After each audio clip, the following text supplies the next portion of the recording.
तो सर, जनता द्वारा चुनी गई सरकारें गिराने और विधायकों को खरीदने तोड़ने का काम किया।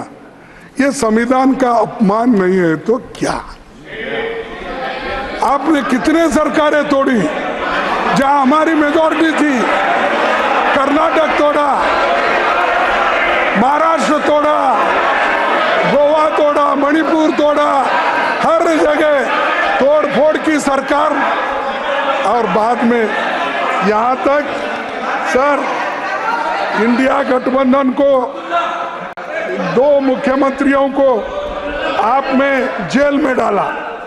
हेमंत सोरेन को झारखंड हाईकोर्ट ने बेल दी और कहा कि प्राइमा फेशिया सबूतों को देखते हुए हेमंत सोरेन के कथित अपराधों के लिए दोषी नहीं है। और ये उनको कहा। और अगर कोई छुट के आता है, दिल्ली का चीफ मिनिस्टर छुट के आए, फिर उसको दूसरे केस में फंसाए, क्योंकि कोई अगर आपके बात को नहीं मानता और कोई तरीके हैं कि आपको उनको एक्शन लेने के तरीके आपके पास बहुत रहते हैं, सताने के लिए या आउट ऑफ जलस, अरे ये पार्टी आगे आएगी, दूसरी पार्टी आएगी, हम तो कमजोर हो रहे दिन पे दिन, डालो इसको अंदर, हेमंत को डालो, फलानी को डालो। ये काम जो कर रहे हैं ये डेमोक्रेसी के खिलाफ है, संविधान के खिलाफ है और जनता कभी इसको माफ नहीं करेगी।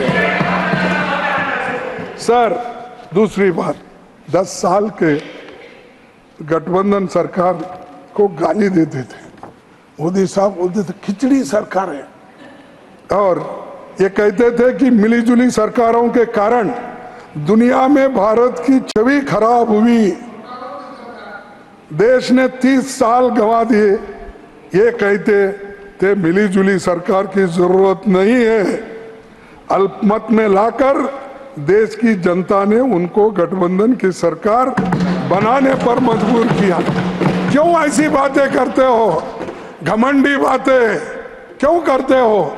अरे आज तो तुम एनडीए की सरकार अब बोल रहे, नहीं तो बीजेपी भी नहीं बोलते थे ये मोदी की सरकार, ये मोदी चलाएगा, मोदी है तो सब कुछ मुमकिन है। हाँ, अरे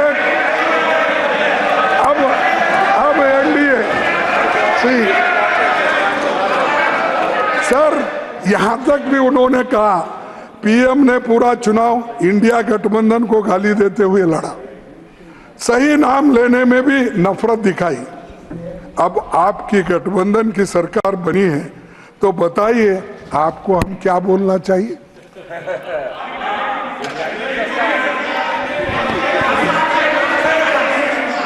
सर, प्रधानमंत्री जी ने ढेरों चुनावी सभाओं में कहा कि पिछले 10 साल तो बस ट्रेलर था, अभी असली पिक्चर बाकी है। अभी प्रधानमंत्री जी की पिक्चर कैसी होने वाली है इसका पिछले 1 महीने से अंदाजा लगा है। NEET PG paper leak, UGC NEET paper leak, NEET under graduation रद्द, CSIR नेट रद्द, भीषण ट्रेन दुर्घटना, जम्मू कश्मीर में 3 बड़े आतंकी हमले, राम मंदिर लीक, 3 दिन में 3 हवाई अड्डों की छत टूटी, बिहार में 15 दिन में 5 पुल टूटे, टोल टैक्स बढ़ा, रुपए में ऐतिहासिक गिरावट आई और उसके ताजा मामलों में नीट, यूजी और यूजीसी नेट में धांधली, पेपर लीक और भ्रष्टाचार के मामले सामने आए। फिर उसके बाद कहीं पेपर भी रद्द हुए। इस वजह से 30 लाख बच्चों का भविष्य तबाह और तंग हो चुका है, उसके माँ बाप परेशान है। और ऐसा ही अगर होते रहा कोई बच्चा आगे पढ़ेगा भी नहीं। और देश में इस 7 सालों में कुल 70 बार पेपर लीक हुए हैं और 2 करोड़ नौजवानों का भविष्य चौपट हुआ है। ये पूरी व्यवस्था पर सवाल है।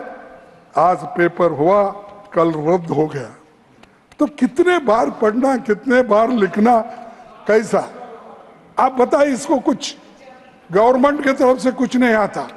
अब जब हम उठाते हैं सवाल, तब ये कहते हैं कि ये विरोधी पार्टियों को सिर्फ हंगामा करना है, सत्ता वहां बैठे यहाँ, ये कहते हैं।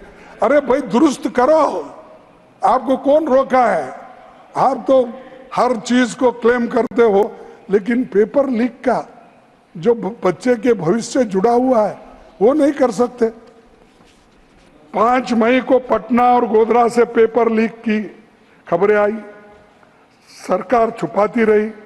शिक्षा मंत्री ने पेपर लीक मानने से इनकार कर दिया। एनटीए को क्लीन चिट दी। पुलिस जांच में आरोपी पकड़े गए।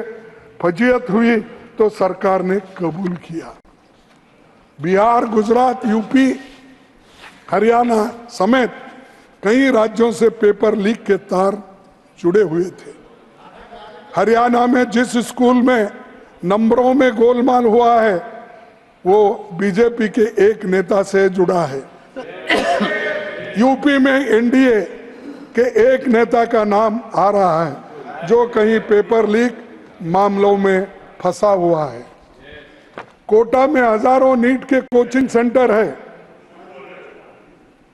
ये किसी के प्रेशर में तो ये चर्चा नहीं हो रही है कि क्योंकि वहाँ बहुत से लोग प्रेशर डालने वाले हैं। कोटा में बहुत से सेंटर से बच्चे जो पढ़ते हैं और प्राइवेट वालों के हैं, और ये गड़बड़ी मालूम नहीं होना, तो इसीलिए इसका चर्चा नहीं होने दे रहे।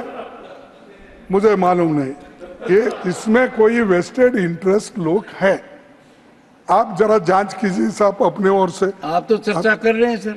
हाँ, आप चर्चा कर रहे हैं, बखूबी चर्चा कर रहे हैं, नहीं, पूरे तरीके से कर रहे हैं, और आप कह रहे हैं चर्चा नहीं हो रही है। मतलब इससे ज्यादा चर्चा क्या होगी? साहब,